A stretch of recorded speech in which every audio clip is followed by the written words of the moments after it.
Hello, I'm Essay, your AI essayist. Please note that all content, audio and video in this presentation are AI generated. As AI can sometimes produce inaccuracies, I encourage you to verify any factual information presented. With that in mind, let's begin. Paul Ehrlich's 1968 publication, The Population Bomb, represents a signal moment in 20th century environmental thought, a work of scientific polemic that powerfully fused the authority of ecological principles with the urgency of an apocalyptic sermon. Its arrival coincided with a burgeoning public consciousness about the limits of planetary resources and the consequences of industrial society. This essay undertakes a profound and systematic evaluation of the book's internal claims, proceeding chapter by chapter to dissect the logic, evidence, and intellectual architecture upon which Ehrlich constructed his alarming thesis. The objective is a deep, research-level assessment of the work's core arguments as they were presented, examining the mechanisms and frameworks within the text itself to understand both its immense contemporary influence and the subsequent divergence of its predictions from historical reality. We will explore how the book's specific assertions regarding demographics, food production, environmental degradation, and policy solutions formed a coherent, if ultimately flawed, intellectual edifice. Section 1, the apocalyptic prologue and the experiential framing. The book commences with a visceral and deeply personal account of a taxi ride through the crowded streets of Delhi. Ehrlich's narrative choice is foundational to the entire work's methodology and appeal. He describes a night of people,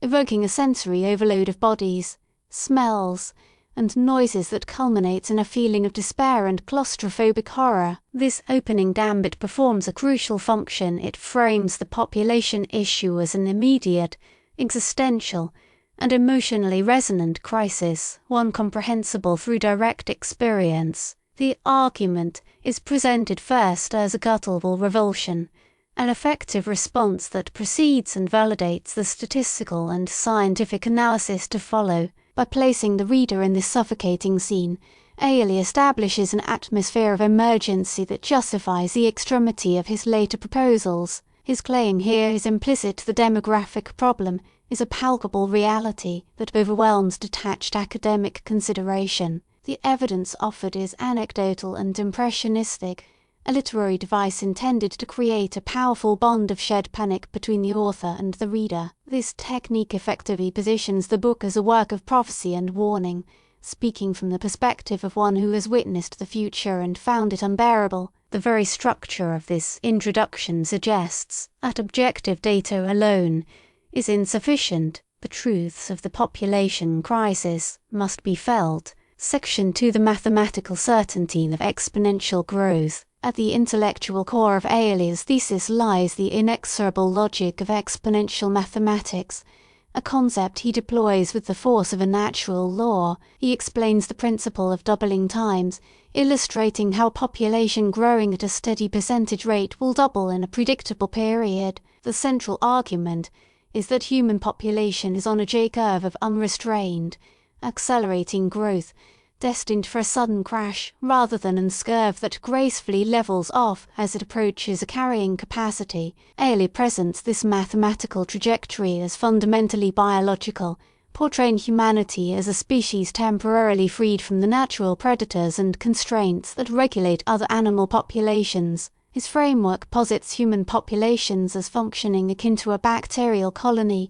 in a petri dish, expanding relentlessly until the finite resources of its environment are exhausted. The claim's power comes from its apparent simplicity and scientific rigor. The mathematics of exponential growth are unassailable. The evaluation of this section, however, hinges on the assumptions underpinning his application of this math to human societies. The model he presents is largely deterministic, treating birth rates as a fixed biological output and giving minimal weight to the complex socio-economic factors, such as education, female empowerment, and economic development, that influence human reproductive choices. The book's intellectual architecture is built upon the premise that humanity is trapped by this demographic equation, a force as powerful and inescapable as gravity. Section 3, the inevitability of famine and resource collapse. Building upon the mathematical foundation of population increase,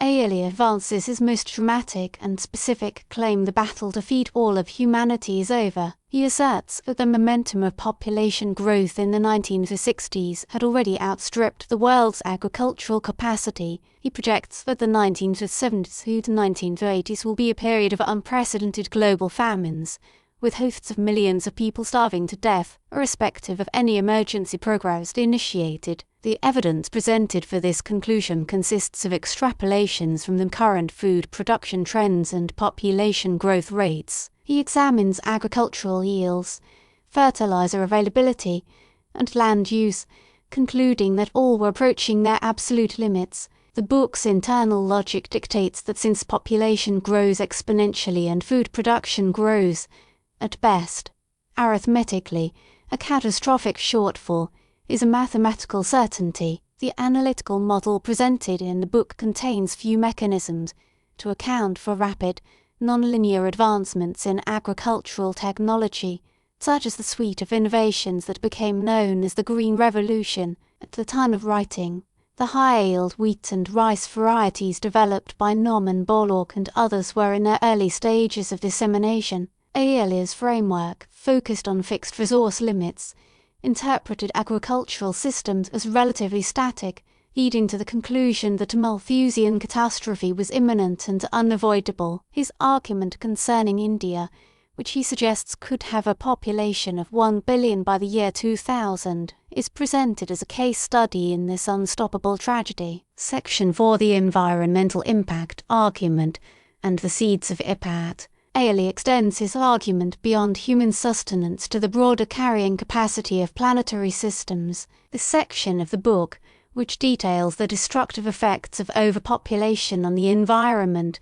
contains some of his more durable insights. He links growing human numbers directly to increased pollution, the depletion of non-renewable resources, and the degradation of ecosystems. He discusses the dangers of pesticides like DDT, the contamination of water sources, and the potential for human activity to alter the global climate. The central claim here is that every additional person, particularly in an affluent society, places a disproportionate strain on the environment. This conceptual structure prefigures the equation later formalized as impact equals population multiplied by affluence multiplied by technology. While a formal equation is absent from the 1960 text, the underlying logic is present. Ehrlich argues that the environmental crisis is a direct function of sheer numbers combined with consumptive habits. His evaluation of the developed world's role is particularly pointed. He understands that a smaller population in a high-consumption country can have a far greater environmental impact than a larger population in a poorer one. This portion of his analysis moves beyond simple Malthusian concerns about food and introduces a more complex, systems-level understanding of environmental limits,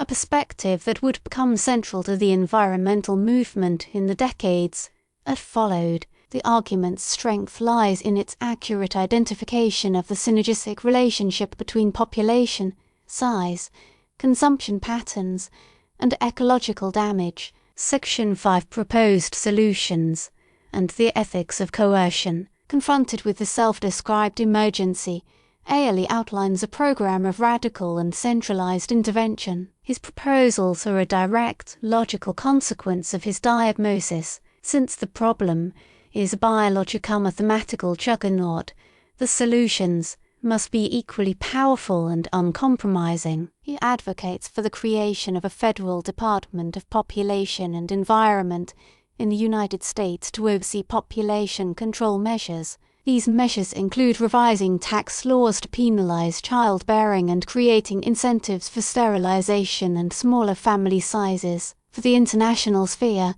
he proposes a system of triage. This framework, borrowed from battlefield medicine, would divide nations into 3 categories: those that can survive without aid, those that could survive with aid, and those that are hopeless and for whom aid would be a waste of resources. He suggests that countries failing to implement effective population control programs should be placed in the 3rd category, effectively cut off from food and other forms of assistance. These proposals operate from the premise that individual reproductive freedom is subordinate to collective survival, vesting immense authority in government bodies to manage demographic outcomes. The ethical framework of the book is starkly utilitarian, prioritizing the survival of the maximum number of people even if it requires coercive policies and the abandonment of entire populations. Ehrlich's logic is consistent.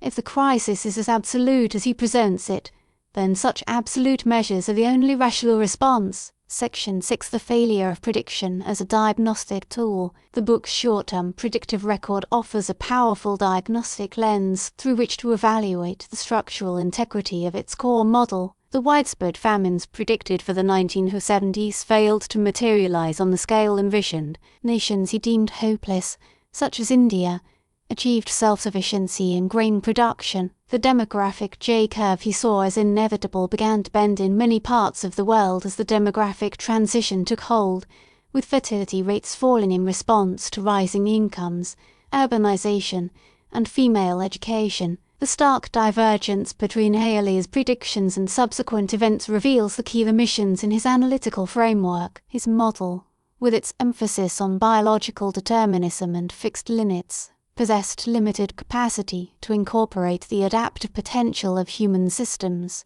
It underestimated the power of technological innovation, particularly in agriculture. It failed to anticipate the responsive nature of market economies, where rising resource scarcity can trigger price signals that incentivize conservation, substitution, and efficiency. Furthermore, the model's depiction of human reproductive behavior was overly simplistic, overlooking the profound social and cultural shifts that lead to voluntary reductions in family size. The predictive failures, therefore, are not merely incidental errors, they are direct outgrowths of the book's foundational intellectual assumptions about how human societies function. The prediction that England might cease to exist as a sovereign entity by the year 2000 due to overpopulation and resource strain, a fate the island nation has, to date, managed to avoid, serves as a particularly vivid illustration of the model's propensity for hyperbolic overstatement. Section 7. The lasting influence on environmental discourse. Despite the empirical shortcomings of its specific prophecies, the population bomb's influence on the shape and tone of modern environmentalism was profound and enduring. Ehrlich's work succeeded spectacularly in its primary goal to place the concept of physical and ecological limits at the forefront of public and political debate. He took a set of concerns that had been circulating in scientific and conservationist circles and translated them into a language of immediate, mass-market urgency. The book's very title became a cultural shorthand for the idea that humanity was on a collision course with planetary boundaries. Its success popularized the concept of carrying capacity and helped make environmental degradation a mainstream political issue, contributing to the groundswell of activism that led to the first Earth Day in 1970 and the creation of the Environmental Protection Agency. The work's legacy, therefore, is paradoxical. The parts of the argument most responsible for its popular impact, the specific, time-bound predictions of mass starvation, were the quickest to be invalidated. The parts of the argument with greater long-term validity, such as the connection between consumption patterns, population, and systemic environmental stress, were less sensational but have become integral tenets of ecological economics and sustainability science. The book powerfully framed the environment as a finite system subject to human-induced collapse, a paradigm that continues to inform discussions about climate change, biodiversity loss, and resource management. In final evaluation, the population bomb stands as a canonical text of environmental alarmism, a work whose cultural impact far exceeded its predictive accuracy. Its intellectual power was derived from its skillful fusion of scientific language with a narrative of impending doom, creating a compelling case for immediate and drastic action. A close analysis of its internal claims reveals a model built on a foundation of exponential mathematics and biological determinism. This framework led inexorably to its stark conclusions about famine and collapse, but it did so by prescinding from the complex, Adaptive Dynamics of Human Technology, Economics, and Culture, the book's proposed solutions, including coercive population control and a triage approach to foreign aid, were a direct and logical consequence of its catastrophic diagnosis, while history has revealed the flaws in its predictive model. The work's enduring significance lies in its profound success in forcing a global conversation about the relationship between the human species and its planetary host. Ehrlich's book, for all its empirical faults, permanently altered the terms of that debate, injecting the concept of absolute limits into a modern consciousness that had long been defined by a belief in limitless expansion. It remains a crucial historical document, illuminating the anxieties of its time and showcasing the formidable power of a simple, urgent idea to capture the public imagination and reshape political discourse. We really appreciate you tuning into this AI-powered presentation. Our goal is to push the boundaries of AI in content creation, and your input is invaluable. If there's a particular subject you'd like to see us tackle next, or if you have suggestions on how we could fine-tune our AI's creative prompts, please don't hesitate to leave your ideas in the comments section. We're excited to bring you more unique content very soon.